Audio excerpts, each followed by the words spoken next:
और ये कैसे कहाँ से आते हैं? ये चर्चा जो मैं अब कर रहा हूँ, ये दर्शन शास्त्र की चर्चा। दुखों से निवृत्ति की बात धर्म शास्त्र की चर्चा हो। दर्शन शास्त्र में 3 प्रकार के दुख बताए। 3 प्रकार के दुख क्या हैं? मानसिक दुख, हमारे मन में होने वाला, विचारों में होने वाला, हमारी सोच के कारण होने वाला, यह मानसिक दुख है। दूसरा शारीरिक दुख है। तो मानसिक शारीरिक अलग होगा, मैं बताना चाहूँगा अलग है। मानसिक दुख और है, शारीरिक दुख और है। तीसरे का नाम है आधि दैहिक दुख। इसका अर्थ है प्रकृति से होने वाले दुख। आप फिर एक बार समझेंगे, मानसिक दुख क्या है? संयोग और वियोग,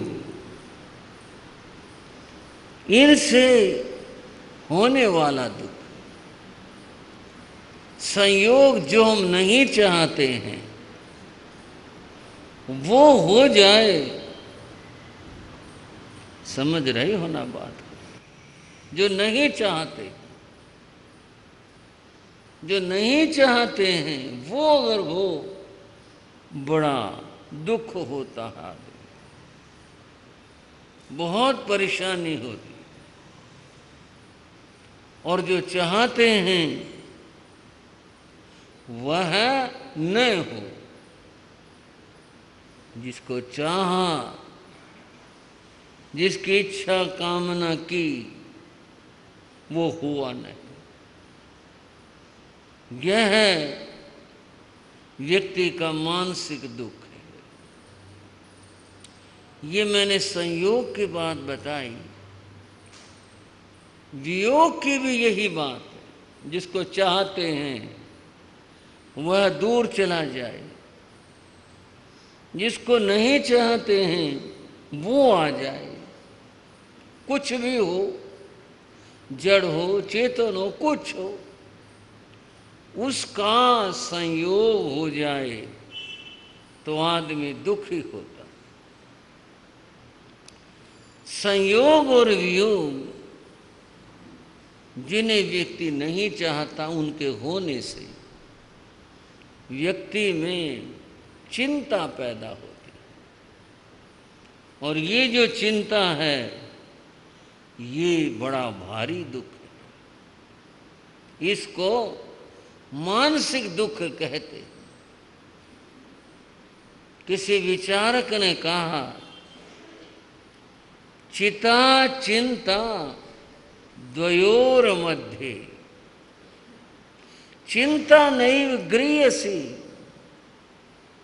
चिता दहति निर्जीवम, चिंता दहति सजीवकम। 2 शब्दों की बात हुई, चिता और चिंता। दोनों का काम जलाना है। चिता का काम भी और चिंता का काम भी। विचारक ने कहा, ये चिंता ये नहीं चाहिए। चिता तो निर्जीव को, मुर्दे को जलाती है। चिता दहति निर्जीवम, निर्जीव को जलाती है। चिंता दहती सजीवकम, और चिंता तो इतनी भयानक है, जीवित व्यक्ति को जलाती रहती। आपने एक बेल देखी होगी, पीले से रंग की होती है, उसका नाम अमर बेल है। और उसकी खास बात ये है, वो ज़मीन में पैदा नहीं होती, बिना ज़मीन की होती है। अब ऐसा कोई पौधा है जो बिना ज़मीन, वही है एक।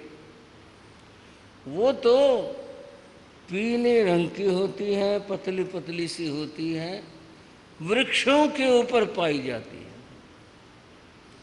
वह जिस वृक्ष पर छा जाती है उसको चूसती रहती है और खुद बढ़ती रहेगी, फैलती रहेगी।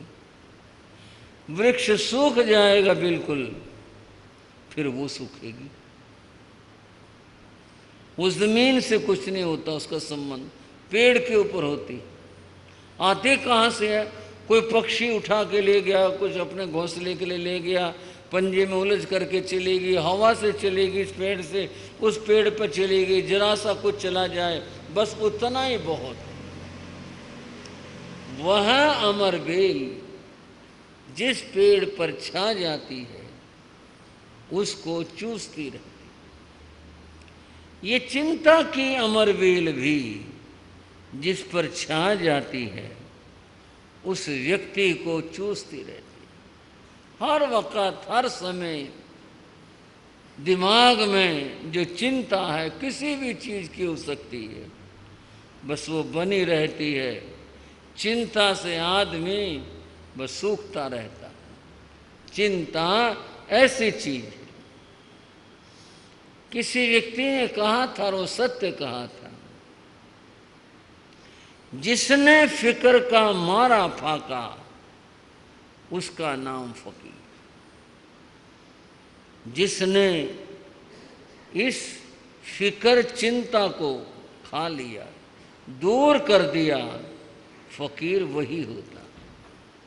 फकीर होकर, संत होकर और फिर भी चिंता करते रहे तो फिर फकीरी और साधुता कैसे पनपेगी? फिक्र जगत को खा गया, लगा फिक्र का तीर। इसने तो सारे जगत को खा लिया और साधु तो इससे दूर रहते हैं।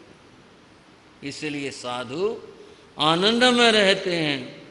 और साधु के साथ भी अगर चिंता लगी हो तो फिर साधु के जीवन में भी आनंद नहीं होता। बात थी अमर बेल की। जैसे अमर बेल पेड़ को चूसती रहती है, चिंता व्यक्ति को चूसती रहती। इसको मानसिक दुख कहते हैं। कभी भी हो जाए, किसी को हो जाए, किसी बात को लेकर हो जाए, फिर तो नींद भी चली जाती है। क्या दिन क्या रात वही बात दिमाग के अंदर घूमती रहती है। बंधुओं, ये मानसिक दुख है। किसी को भी कर्मोदय से कैसे भी किसी को हो जाए, बड़ा परेशान करता है। दूसरा दुख है शारीरिक दुख। शारीरिक दुख मुख्यतया रोग के कारण से होता है। शरीर में कोई रोग हो गया, शरीर बीमार हो गया, अब व्यक्ति दुख भोग रहा है, उस रोग को भोगने लग रहा है। कैसे कैसे भयंकर बीमारियां हैं संसार के अंदर, कैसे कैसे पीड़ाएं हैं, क्या जिक्र करें। आप सब उनके बारे में जानते हैं कि ये रोग व्यक्ति को कितना परेशान करता है और कितना दुखी करता है। तीसरा दुख प्राकृतिक होता है। हालांकि दूर जाकर सोचेंगे तो ये भी कर्म के कारण से होता है, लेकिन व्यवहार में इसको अलग रख करके सोचा गया। प्राकृतिक दुख, प्रकृति से होने वाले दुख। अच्छे भले बैठे थे, हंस रहे थे, बोल रहे थे, बात कर रहे थे, सब भूचाल आया,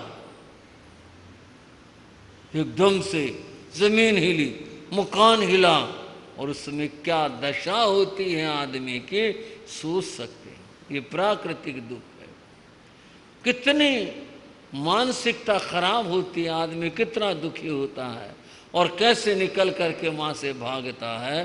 प्राकृतिक दुख है ये। अतिवृष्टि, अनावृष्टि, बारिश नहीं हुई, अकाल पड़ गया, कितनी जनता दुखी होती है। अतिवृष्टि, बहुत बारिश हो गई, सब कुछ तबाह हो गया, उसमें खेती खराब हो गई और पानी पानी भर गया, लोग दुखी हैं। प्राकृतिक दुख है। और भी बहुत सारे प्रकृति के दुख हैं। ये दुखों को 3 भागों में बांटा, विभाजन किया और करके बताए 3 प्रकार के दुख हैं संसार में। ये दार्शनिकों ने कहा और ये बात मान्य है, ठीक बात, इसमें किसी को कोई एतराज नहीं है कि ये दुख इस तरह से होते हैं। दुखों का एक भेद बना लो, दुख का भेद एक दुख, वो कोई भी दुख हो, दुख के 3 भेद बना लो, 5 बना लो। बात समझने की है कि जीवन में दुख ये हैं। अब इनका समाधान क्या हो, इनका निदान क्या हो, इन दुखों से छुटकारा कैसे हो। पहली बात करते हैं। पहली बात में जिसमें कहा मानसिक दुख। ये जो मानसिक दुख है बंधु, ये संयोग और वियोग का तो है ही। समझना, हम केवल इसलिए नहीं सुन रहे कि भाई चलो एक रिवाज है सुनने का और हमारा सुनाने का। तत्व को, ज्ञान को समझना है, जो शास्त्र में बताया उसकी बारीकी को समझना है, समाधान मिलेगा।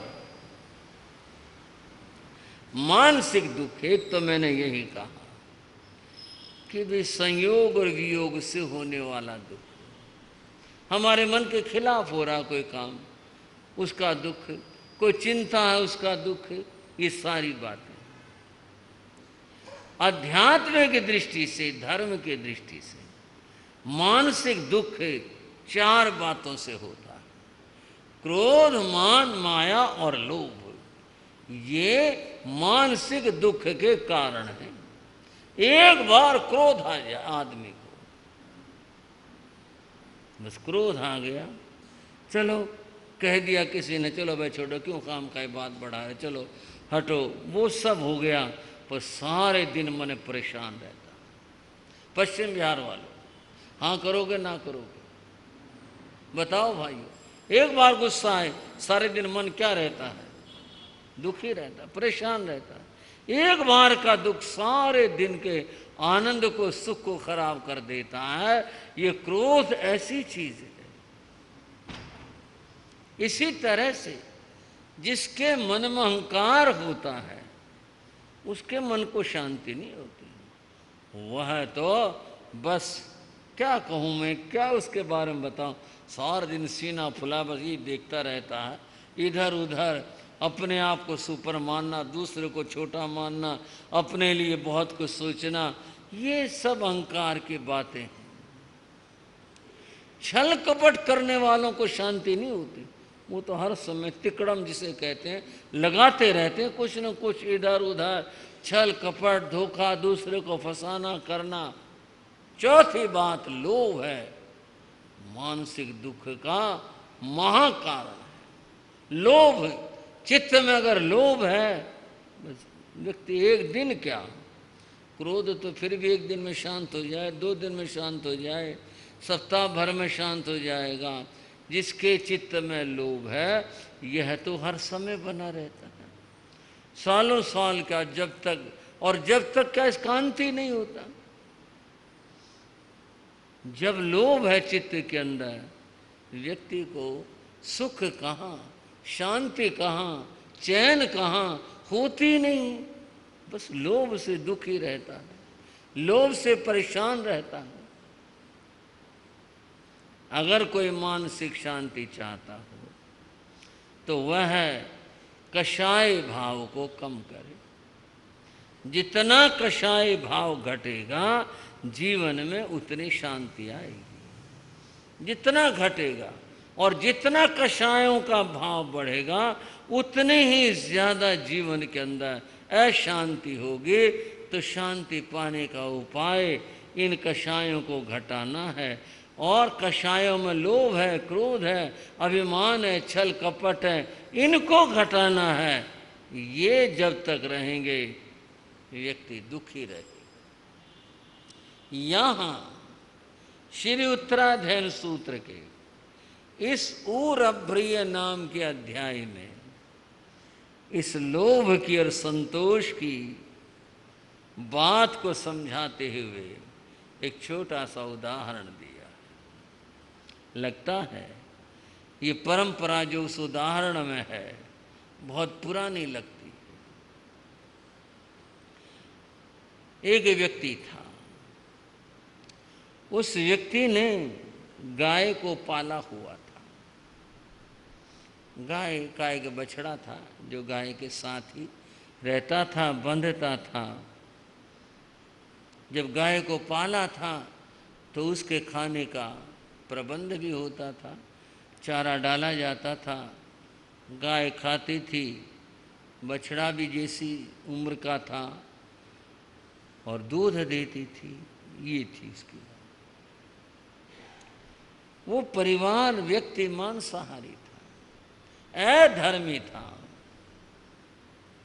पाप और पुण्य का उसे पता नहीं था। पता न होने से दुनिया पाप करती है। किसी को पता और समझ आ जाए कि ये पाप है तो आदमी बचे, और जिनको ज्ञान ही नहीं होता कि ये पाप है वो कहाँ बसते। इस कार्यक्रम के पुण्यार्जक हैं श्री वीर सेन जी जैन एवं श्रीमती दर्शनी देवी जैन, श्री विनय जैन एवं श्रीमती मीनाक्षी जैन, श्री चिराग जैन एवं श्रीमती राधिका जैन, श्री सिद्धार्थ जैन एवं श्रीमती प्रियंका जैन।